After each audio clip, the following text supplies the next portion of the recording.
It's gardening season again, and with a new gardening season comes new varieties to try. So today I'm sharing with you all the new seeds that I got in the mail. So if you've been hanging out on my channel for a while, then you can probably guess that I'm very excited that the gardening season is here. And actually, it kind of snuck up on me a little bit this year. I'm a little behind of where I would like to be, but that's okay because this gardening thing, as with most things in life, everything in life really, it's not about being perfect. We're not going for perfection. It's just a fun thing to do. We test out the plants, we see what happens, and that's kind of how I approach the whole thing. I mean, obviously I want my plants to be productive and to get stuff out of them, but I also have a very kind of casual, relaxed approach to the whole thing. So today we're going to be talking about all the new seeds that I got in the mail, and every year I'd like to try some new varieties. I think it's really fun because not only do you get the chance of having new flavors and new colors, but also you get the chance to maybe find something that can be like a garden staple for you, one of those varieties that you grow every single year because it's just that good. So I'm always hopeful to see what the new varieties will bring and you know, what kind of new things I'll discover each year with the garden. So I placed my order. This year I got orders from Seed Savers Exchange and from Baker's Creek Heirloom Seeds. Those were only the two places I ordered from this year because those were the two places that had what I wanted. And I, of course, had to reorder some old varieties that I want to grow again, and I just ran out of seeds, but I'm not going to talk about those today because today what I wanted to show you are the new things. So these are all new seeds that I've never grown before, and we're just going to go through them. I've broken them up into categories, and of course, we're going to start with tomatoes first because I am the tomato queen. Tomatoes are my favorite, so let's start there. So the first new tomato I'm trying this year is the Speckled Roman. You can see it's kind of this oblong red tomato with these lighter colored striations. I want to say that I found out about this at the Heritage Harvest Festival this year. I'm not 100% sure on that, but that's what I'm thinking. And there is a video of that if you want to see the Heritage Harvest Festival and like our adventures there. We did a vlog, me and my husband, so I'll link that for you. But I don't know, it's not like a super interesting variety in that, you know, it is a red tomato, but I think the shape is really neat, and also that kind of like the striping. I'm really excited to see how that does. The next variety I have here is called Berry's Crazy Cherry. So this is from Wild Boar Farms. They do a lot of like really cool, interesting crosses and varieties. I grow a few different tomatoes that are from them, and I got these from Baker's Creek. But these are supposed to be super productive. I've seen some people online talking about how like this is a new staple for them because just the amount that it produces is so amazing, and supposedly they taste really good. So we're gonna try these and see how these work out. Another variety that I got, which is kind of like a wild card, I don't know what to expect. This is called Mushroom Basket. I didn't hear about it anywhere, but I just saw it in the catalog and thought it looked fun, so we're gonna see what happens with it. But this is a tomato that has lots of ridges and bumps, and it just looked really cool and kind of like a ugly pretty kind of look. So if this does well, we should have some really like interesting looking bumpy tomatoes. And then another one that I heard about at the Heritage Harvest Festival is Green Giant. I have grown some green when ripe tomatoes before. The one I've grown that's kind of in the same category as this as far as being a big tomato is called Aunt Ruby's German Green. I liked it, it's good, but I had heard some people say that this is even better, not necessarily compared to that one, but like this is their favorite in that category. So I thought we'll try it and see what we get.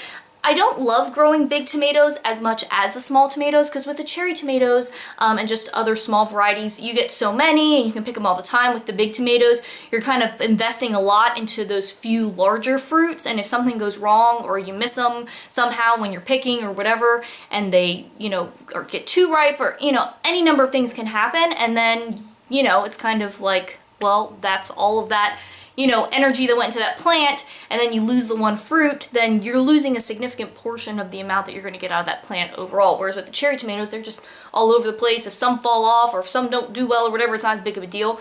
But still, I love all kinds of tomatoes, so I always grow some large varieties every year, even though they're not my favorite, with the hopes that we'll find something that is stellar. As far as peppers grow this year, I only have one new variety that I'm growing, and this is the fish pepper. So this is another item with some cool striping going on, and this is one that I've looked at year after year in the catalog and thought, oh, maybe I'll grow that one year, but I just never have. But when we were at the Heritage Harvest Festival, they were growing some of these at Monticello, and my husband Jason actually saw this plant, was like, those look really cool, we should grow them. And I was like, well, you know what, I've been thinking about it, but I just never have. So they're also one that was traditionally used in Chesapeake Bay oyster and crab houses, and we're in Virginia, so that to me makes, and they grow them at Monticello, which is also in Virginia, so I'm hoping that this will be a good variety for us in our area, because it seems to do well around here. I'm also growing a few types of plants this year that I have never ever grown before. So not just new varieties, but new species. So the first one is eggplant. Never grown eggplant, but this year we're gonna try it. So this is the Listada de Gandia eggplant. Who knows if I'm saying that right, but it's this pretty like striped eggplant. Apparently I have a thing for produce items that have like stripes or striations or like different colors going on, because that seems to have been a theme today. But eggplant is not something I've grown before because it's not one of my favorite foods. Jason, it's not one of his favorite foods either. And so when we're thinking about the garden, we usually try to grow the things that we really, really like. And it's a tip that I give to a lot of you when you ask me about what you should grow in your garden, or just generally speaking in my gardening videos, is that, growing the things that you like eating is a really good idea, because it means that you're going to use what you're producing. You're more likely to take care of the plants because you're motivated to have the thing that you want to eat. And so eggplant is not one of those things for us, but I always love seeing them at the market, all the different cool colors, and it's also a food that I would like to get more acquainted with in cooking. I know a few ways to use it, but it's one vegetable that I feel like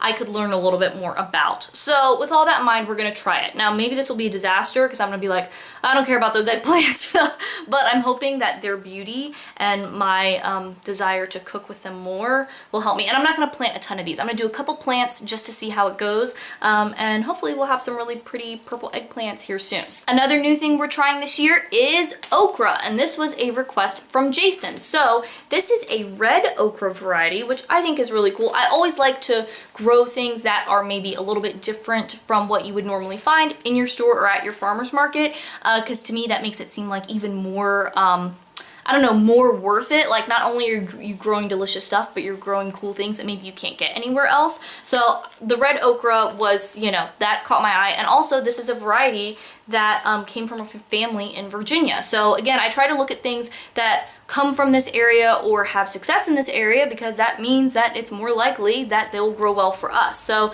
this was another food that I have a few ways that I know how to cook it, but I'm not super well versed in it. I'm sure there's more I could learn, and this was something that Jason special requested, that he thought we should try to grow it. It would be fun, it would be cool. So again, I'm not gonna put in a ton of plants of this, a couple or something like that, and we'll see what happens. But I'm excited for a new challenge, to try some things that I've never done before, and just to learn some new gardening skills, and maybe some new recipes too. Sarah from the future here. I realized I forgot to tell you about one of the new varieties that I'm growing this year, and that is this. And I got these off of Amazon, so we'll see how that goes. But this is Korean sesame leaf, perilla leaf, I don't know, it's got a lot of names. I think it's also called gennip in Korean. But as many of you know, I've been making some Korean dishes here lately, and this is one of the ingredients in some of them, but I can't find it in the store, and I thought, well, you know what? I just gotta grow it for myself. So I ordered these off Amazon. This is the first time I've ever gotten seeds off Amazon, so we'll see what that is all about. But this will be a new addition to the garden this year. It's an herb. It's supposed to be kind of basil-esque, but it's also, I don't know, grows like mint? I have no idea what to expect. So we'll see what happens. But now, back to the original video. I also ordered these purple bok choy seeds. This is called Purple Lady. Again, I like to get stuff that's, kind of weird or interesting colors. And I've grown different leafy greens before. We've never really done bok choy, and it's something we eat a lot of. I buy a lot of bok choy at the farmer's market because Jason and I both really enjoy it. So I thought, we could try to grow it. And if we're gonna grow it, why not grow something that's a really fun color? And then also a kind of semi-new but not new thing for us, kind of in the same vein as the bok choy, is this bean. So this is the Beurre de Rocquencourt bean. It's a French bean. And this is a bush bean. So we've grown bush beans maybe once before, but usually we grow like climbing pole beans.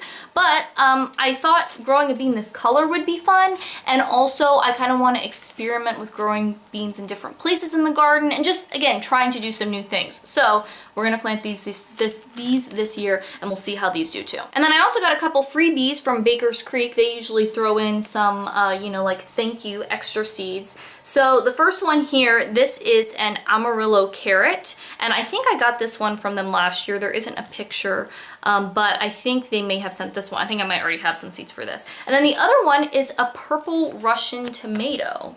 So again, no picture, but there's the name, which I've never heard of, but you know I love tomatoes. So I don't know if, you know, this isn't in my garden plan because I didn't order it. I wasn't expecting to get it, but maybe we'll start some of these too and see how they do. I don't really know. I'll look into this variety more and then see how it kind of fits in with the mix of what we already have. And you know, if we don't grow it this year, then maybe I'll grow it in the future. And let me know in the comments, are you planning on doing any gardening this year? Whether it's some indoor gardening or you're doing like a full outdoor thing or, you know, something in the middle. I would love to hear about your garden plans and the varieties that you're growing this year, because I always love hearing about fun new seeds and plants. And it also, you know, selfishly gives me ideas for things that I might want to grow in the future too. So share all of that in the comments.